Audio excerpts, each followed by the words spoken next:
Howdy, howdy, howdy, and welcome to episode 6 of WWW. What a week in wrestling.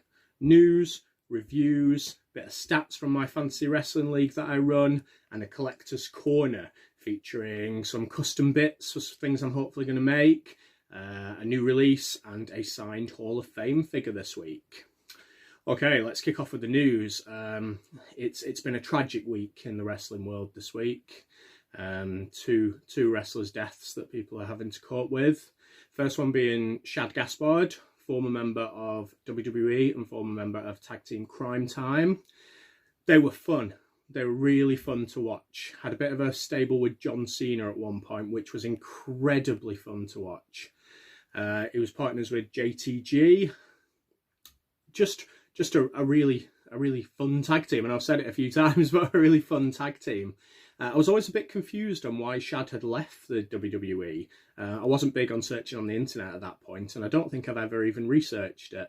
They just started a bit of a heel push. He turned on JTG, and there was a brand split, and each one went to a different brand, and I've never known why he then disappeared within the month. Might have to investigate that.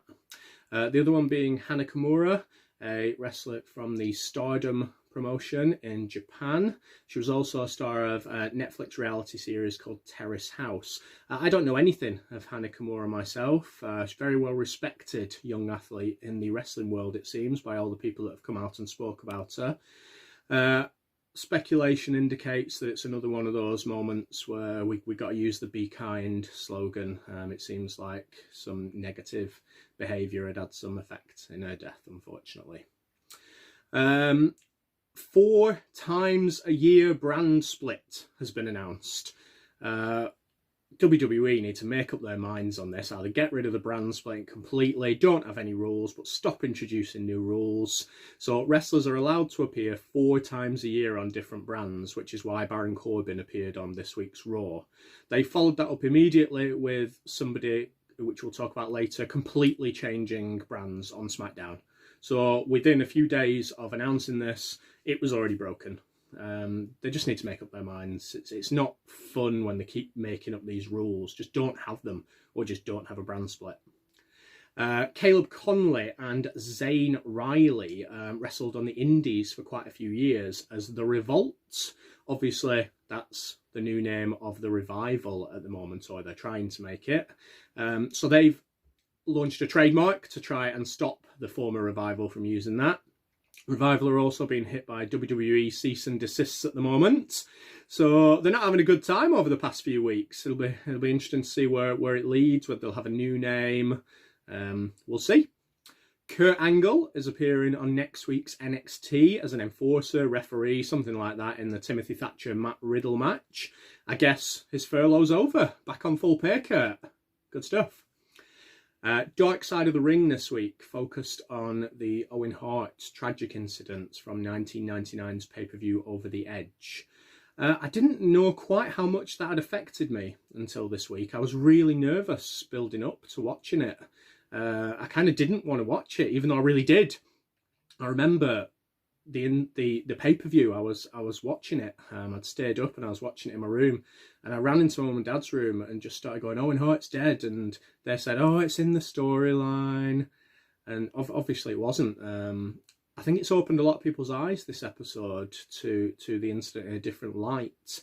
I feel quite selfish for constantly pushing for Owen Hart figures and Hall of Fame. Just do what his family wants. Family comes first, and they obviously don't want him to go in. There should be no other opinion. Saying that, they have released a couple of Owen Hart t-shirts on Pro Wrestling Tees. I've picked up one of each of those. Nice t-shirts. There's one with just him on, and there's one with a design on it, which you should be able to see on the video. So yeah, nice t-shirts. We'll see if there's anything more come of that. All profits go to the Owen Hart Foundation. On to the results now. A win and a loss on Raw for Murphy. I like to see that. I want to see more of Murphy. I don't want to see him just as a run-in for Rollins. I want to see more of him. Wins for Charlotte, Baszler, and surprisingly Aleister Black seems to win every week. Austin Theory We speculated last week that maybe he's going to go to NXT, bit of a fallout between Andrade, Garza and him. Looks like no. Looks like he has joined Seth Rollins' stable, making it Rollins, Murphy and Theory now. A split in the tag team division may be coming up. The Iconics, Peyton Royce, got a little bit of a slap for the loss against the women's tag team champions, Nikki Cross and Alexa Bliss. Lashley has been announced as the next challenger for Drew McIntyre's WWE title. He'll get that opportunity at Backlash. I've said for the past few weeks that they need to push Lashley or do something with him, otherwise there's no point in being there. Obviously, they've listened to me. Advertisement for the greatest wrestling match ever between Edge and Randy Orton. It's not going to be that. That's a very strange way of advertising it. NXT Cruiserweight Interim Title Tournament continued. El Hijo del Fantasma defeated Akira Tozawa. He is definitely through to the final. And in the other match, Drake Maverick defeated Kushida, leading to a triple threat next week between Maverick, Atlas and Kushida to see who faces Phantasma in the final. Wins for Killer Cross, Mia Yim and Roderick Strong this week. The Britain Brawlers picked up a win on NXT and indeed 205 Live. Looks like they're possibly going to be the next tag team challengers for Imperium's tag team title. That will be a great match if they are. I'm a massive fan of Birch and Lorcan. Charlotte interfered in the main event.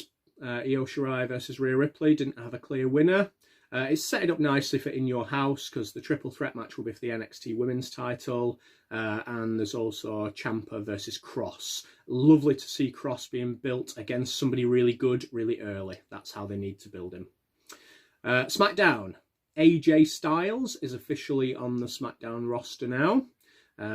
We don't know who's going to swap over to Raw in that. We'll have to wait and see. Intercontinental title tournament. AJ went through. And Jeff Hardy went through. So the semi-finals are Daniel Bryan versus Jeff Hardy and Elias versus AJ. I'm still under the belief, like I said last week, of it leading up to a Daniel Bryan AJ Styles final, probably at Backlash. Wins for Bayley against Charlotte and Sonya Deville and Dolph Ziggler against Otis and Mandy Rose. Braun Strowman defeated The Miz. Sets up a handicap match at Backlash for the Universal title. Braun Strowman versus Miz and Morrison. Clear indication here that I think SmackDown are running out of ideas. Maybe Bischoff shouldn't have gone because it's been very, very stale recently. Okay, on to AEW. Dynamite this week. Jon Moxley warmed up for Double or Nothing by defeating 10 from Brody Lee's Dark Order stable. MJF defeated Marco Stunt, leading up to his match against Jungle Boy. Phoenix and Britt Baker won their matches respectively. Unfortunately, both of them picked up injuries, which led them to not appearing at Double or Nothing. Baker's is quite a serious injury, I think. Phoenix shouldn't be too long. And Matt Hardy defeated Sammy Guevara in the build-up to the Inner Circle versus the Elite match. So everything was really a build-up this week, which it should be, leading into a pay-per-view. On to the pay-per-view. Double or Nothing. Paid to watch that on Fight Network last night. It was a good watch. Went on quite long over here in jolly old UK. Quite tired by the end of it, but it was a decent event. It was worth the watch. So it kicked off with the pre-show, Best Friends defeating Private Party to become #1 contenders for the AEW Tag Team Championship. I was a bit disappointed in this match. There was lots of high spots that were fumbled. It could have been a lot more than it was. They gave it quite a lot of time for a pre-show match, which was nice to see, but it just didn't flow. It didn't pick up the energy that it needed. The ladder match, the mystery contestant turned out to be Brian Cage, who looks to have signed with AEW under the tutorship, if that's the right word, of Taz. Cage went on to win the match, probably rightly so. So he's now the #1 contender for the AEW World title. Some interesting language from Joey Janela in that match. Very, very visible and not for the younger audience. MJF defeated Jungle Boy. Nice match this. Told a nice little story through it. Just a shame about the roll-up finish, but they wanted to keep Jungle Boy looking strong, so I can understand it. It's never nice to see a rubbish roll-up finish at a big pay-per-view. Cody defeated Lance Archer to become the first ever TNT champion. Fantastic for Cody. He wants to be remembered in that kind of vein. It was a good match. I liked it. Good story again in this match. The disappointing bit about this match, the TNT Championship, they've had quite a long time to get that ready, and it looked awful. And the commentators even had to say that it wasn't finished and it needed some gold plating. That's like amateur stuff. That's rookie stuff. And AEW don't want that reputation. It didn't need to happen that. They had plenty of time to get that sorted. Mike Tyson as well, involved in that match. Just there for numbers, really. Didn't add anything to it or do anything constructive. Chris Statlander defeated Penelope Ford. Ford stepping in for Britt Baker on that one. Statlander was really impressive in that match. Probably the best I've seen from Statlander. So looking forward to seeing whether that leads to her challenging for the women's title. Dustin Rhodes defeated Shawn Spears in a comedy match. I don't know why that needed to be a comedy match. I get that it was in the middle of the card and if people were flailing a bit... but it didn't really need to be a comedy match with the way they've built up Spears over the past few weeks. Hikaru Shida became the new women's champion. It was a really good match. Really enjoyed it against Nyla Rose. Jon Moxley defeated Brody Lee to retain his AEW World Championship with a chokehold at the end. The Elite and Matt Hardy defeated the Inner Circle in the Stadium Stampede. So it was a weird one because it was kind of done almost like WWE did their Money in the Bank in a kind of movie portrayal. But I think AEW had enough wrestling spots in there to make it acceptable and to make it a little bit better than that Money in the Bank match. Some interesting things from that. All the monster heels that they've been building up lost in that match. In that event, sorry. So there was Lance Archer, Brody Lee and Nyla Rose, all built up to be monsters, all got beat. I'm guessing it's a bit of light relief for the audience at the moment. Keep them happy. There was lots of wrestlers in the audience and lots of them were very, very, very loud. Definitely earned their money at Double or Nothing. Few stats from the Fantasy Wrestling League that I run. So the Wrestler of the Week, based on how much they're worth in the Fantasy League compared to how many points they got, was Danny Burch this week from NXT, 4.84 points per million. He's racked up a load of points as Danny Burch this year based on wins and losses. Really nice to see. A really active wrestler on the roster. I've ordered some customs, some Hasbro customs of himself and Lorcan from Old School Customs. Looking forward to getting them through. I'll be showcasing them on here when I do. Man of the Month, or based on a 4-week period, is still Otis on 13.25 points per million. And of the year... AEW, this was done before Double or Nothing.